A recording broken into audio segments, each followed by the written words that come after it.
On February 10th, 2006, a devastating piece of news broke in Anchal, a small town in Kerala's Kollam district in southwestern India.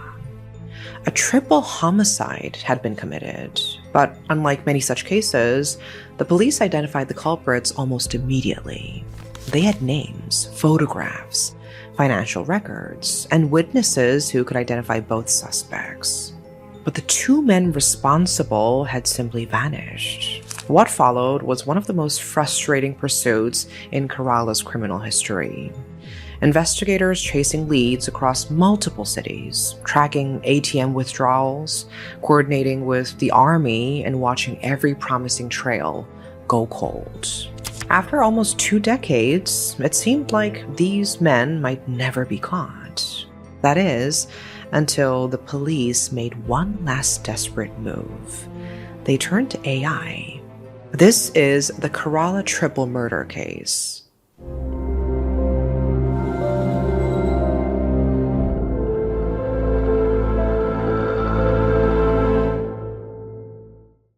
To get a better understanding of why this case mattered so deeply, why one investigator never let it go, and why one woman spent 19 years waiting for justice, we need to go back to that morning in February 2006. Initially, it was perfectly ordinary. Santama had cooked green gram and poured a glass of milk for her daughter, Ranjini, before heading out to run some errands.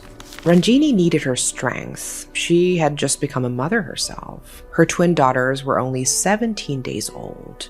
Ranjini was suffering from the stigma of being an unmarried mother, but she had been working hard to make a better life for herself and her children.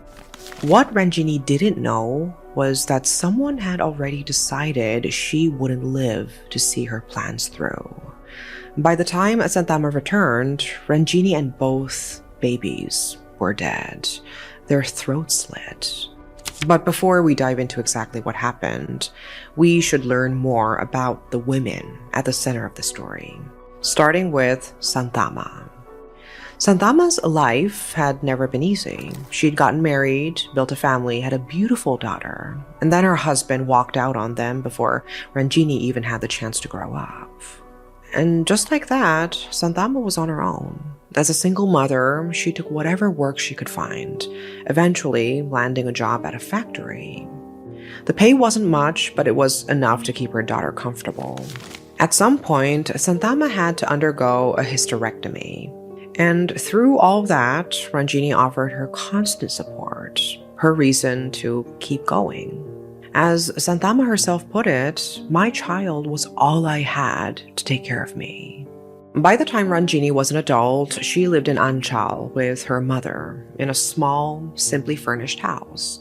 No frills, no extras, but it was theirs. She'd grown up there, watched her mother sacrifice everything to keep the lights on, and had built a quiet, happy life for herself. Simple, yes, but enough. Living in that same town was a young man named Divil Kumar, a soldier in the army. And as tends to happen in small towns, their paths eventually crossed. Now here's where the story gets complicated because there are actually 2 versions of what happened between Ranjini and Divil. The version that most media outlets ran with goes something like this. Ranjini and Divil met by chance, became friends, and over time, those feelings deepened into a relationship. Ranjini was around 20 at the time, full of life, and completely in love.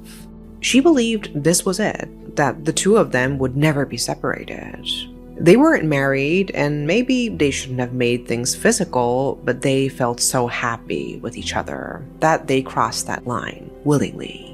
But her mother Santama tells a very different story. According to her, there was no romance, no friendship deepening into love.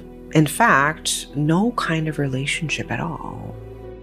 Divil had been stalking Ranjini since they had become neighbors, and one day, while Santama was recovering in the hospital after her operation, Ranjini went home alone, and Divil took his chance. He was waiting inside her house and rushed at her with something to sedate her. Ranjini lost consciousness immediately. She didn't wake up until the next day, finding herself alone with a searing pain in her lower body. Her memory was almost entirely blank. The last thing she could recall was the face of a man, and then everything went dark. In the cold light of the morning, she saw the blood, and she understood exactly what had happened to her. Ranjini later discovered she was pregnant with twins. It was a shock. She was unmarried, and in many parts of Asia, even today, the stigma surrounding an unmarried woman falling pregnant can be absolutely brutal. The judgment, the whispers, the social pressure. Ranjini weighed her options and ultimately decided to keep the babies. On January 24th, 2006, she gave birth to 2 healthy twin daughters. While at the hospital, she met a man named Anil Kumar. He said he was also from Kolkata and that a close relative of his had just been admitted for delivery too. That shared connection made Ranjini feel at ease. He was soft-spoken, warm, and genuinely helpful. In a situation as isolating and difficult as hers, having someone like that around felt like a small mercy. He even stayed close by in case Ranjini needed a blood transfusion, because their blood types matched. As they grew closer, Ranjini felt comfortable enough to open up to him about the pregnancy, about everything. Anil even drove Santama, Ranjini, and the twins home from the hospital. Ranjini thought she had found a true friend. She hadn't. Anil wasn't who he said he was. His real name was Rajesh, and he served in the Indian Army with Deville. The kind stranger was not a stranger at all, and he certainly wasn't a friend to Ranjini. Meanwhile, with the twins now here, Santama decided the family needed to leave Anchal. The rumors were already spreading, and the judgment from the community was relentless. With Anil's, or rather Rajesh's, help, they rented a place in the suburbs of another city. But even after they moved, the gossip followed them. Ranjini decided she wasn't going to keep running. She returned to Anchal, determined to face whatever came her way. Still, the social stigma didn't let up. Back in Anchal, she and her mother initially stayed at a relative's house. And even there, the judgment was constant, not just from the neighbors, but from the very relatives they were living with. Ranjini wanted it to stop, so she did something that must have cost her enormously. She wrote a letter to Deville Kumar. Not a letter of anger or accusation, a plea. She just wanted him to acknowledge the truth, to formally recognize the twins and his children so they'd at least have a father's name on their birth certificates. Deville denied paternity, and his brother-in-law, Sri Kumar, suggested Ranjini take the matter to the police or the State Women's Commission. Ranjini and Santama followed through. When they appeared before the commission, Ranjini was advised to frame her pregnancy as the result of a consensual relationship. The reasoning being that Deville would be more receptive and cooperative if the official narrative framed him in a positive light. Many believed this is why the media later portrayed Ranjini and Deville's relationship as a romance. The commission ordered a DNA test to determine paternity. Deville's family agreed, as they were deeply skeptical and questioned Ranjini's character. But it was no help. Before the results could even come back, tragedy struck. On February 10th, Rajesh, still going by Anil, stopped by Ranjini's house as though it were a casual visit. He then suggested to Santama that she head to the local administrative office to take care of the twins' birth certificates. She agreed, leaving Ranjini at home with Rajesh and the babies. That was the exact opportunity he'd been waiting for. He stabbed Ranjini and slit her throat, then killed both infants the same way. He didn't bother to clean up. He simply walked out. When Santama came home later that afternoon, carrying grapes and eggs for Ranjini, she walked into an eerie silence. She called out Ranjini's name, moved through the house, and then she found them. Blood everywhere. Santosh, a locally elected representative for the area, later described the scene, saying, "We went inside and saw the bodies of babies. Ants were running over their faces. I could never get over that sight." Police arrived and launched an immediate investigation. One of the first major leads came from a motorcycle registration certificate found at the scene. They traced it to its original owner, who confirmed he had sold it to a secondhand shop in another city. When officers showed the shop employee a photograph of Devil Kumar, the person with the most direct connection to Ranjini, and he identified him right away. But the employee added something else. Another man had come with Devil and had asked the employee to accompany him to a nearby ATM to withdraw 6,000 rupees, which is about $65 in cash. It was a promising lead, but the employee didn't know the second man's name. So the police looked at the ATM transaction records, and there it was, a withdrawal linked to a bank account under the name Rajesh. The police contacted the army, who confirmed that Rajesh had been on leave at the time of the murders. The army faxed over his photograph, and both Santama and the shop employee confirmed it.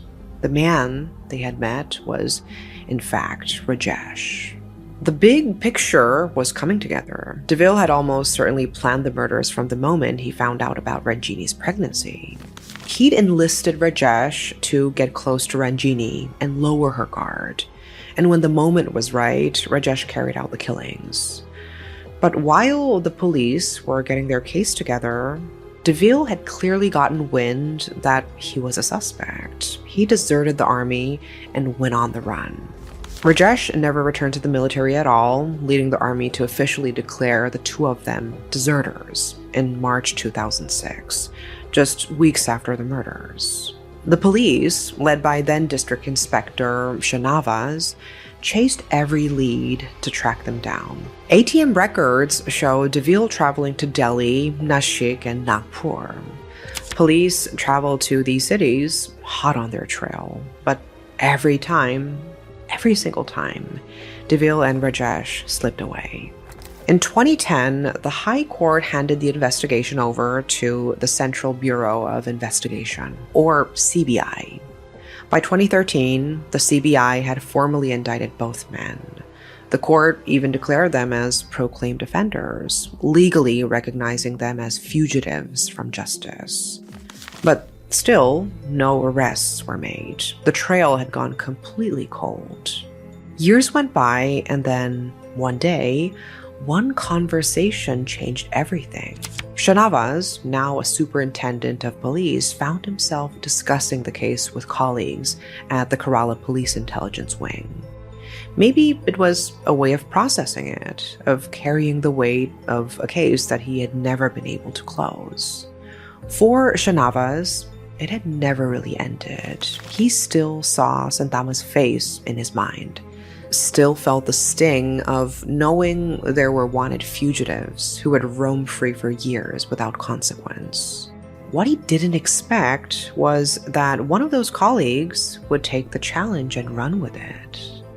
In 2023, the Kerala Police Intelligence Wing quietly reopened the case on their own. Even though the CBI officially held jurisdiction, there was no harm in trying to track these men down. At this time, they had something they didn't have before: AI. The first thing they looked at was the old photographs of Devil and Rajesh. These pictures were over a decade old. They would likely be of no use in identifying the men now. So they used AI to age the suspects in the photographs and generate pictures of what they might look like today. The team cycled through prompts, switched between platforms, and adjusted every variable they could think of: wrinkles, hair length, potential scars, trying to build the most realistic version of what these men might look like nearly 20 years after the crimes. Then they took those pictures and used reverse image search to find a match. And they found one. A wedding photograph shared on a public Facebook page.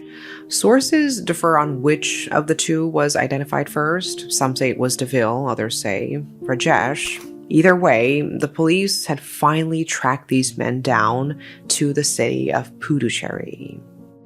Over the period of almost 20 years, they had reinvented themselves. They had new names, forged national identity cards. Both had married. DeVille, going by the name Vishnu, had even opened an interior design firm. The two had quietly blended into the local community, hiding their dark past. Once the intelligence wing confirmed the men's new identities, they immediately notified the local CBI unit. On January 4th, 2025, DeVille and Rajesh were arrested in Puducherry, nearly 19 years after the murders. After he was apprehended, DeVille confessed and admitted that he had begun planning the murders when Ranjini was still pregnant, which means before his children had even taken their first breaths. He was already strategizing when they would take their last. For Santama, the arrests brought something she had been waiting 2 decades for: closure. She never stopped believing justice would come, not once. In the years after the murders, she moved to another city, left her factory job behind, and began earning a living by reciting the religious text, Srimad Bhagavatam, at temples. She rebuilt her life around faith. When Shanavas called her personally to share the news, Santama was at a temple. She completely broke down over the phone. She said it felt as though the weight she'd carried for 19 years had finally been lifted off her shoulders. There was finally hope that the killers would face justice. According to reports, DeVille and Rajesh are currently in prison. We don't yet know what will follow next, but what Santama wants is the most severe punishment the law allows for the 2 men who took everything from her. Santama lost her entire family in one morning and had to suffer the pain of knowing the killers were out there, on the run, for almost 20 years. But she was fortunate that there was one person on the police force who just couldn't let go, who ultimately led to the case being reopened and led to the arrest of DeVille and Rajesh. And there's another unexpected hero in this case: AI. Though this technology is one of the most intensely debated topics of our time, in this one situation, it helped to crack a cold case. And hopefully, this will lead to justice for Ranjini and her 2 babies, who were taken from the world before they had a chance to experience it. So, what do you think about this case? Do you think AI could be used as a positive tool in more crime investigations? Let me know your thoughts in the comments. And that is all for today. Thanks for watching.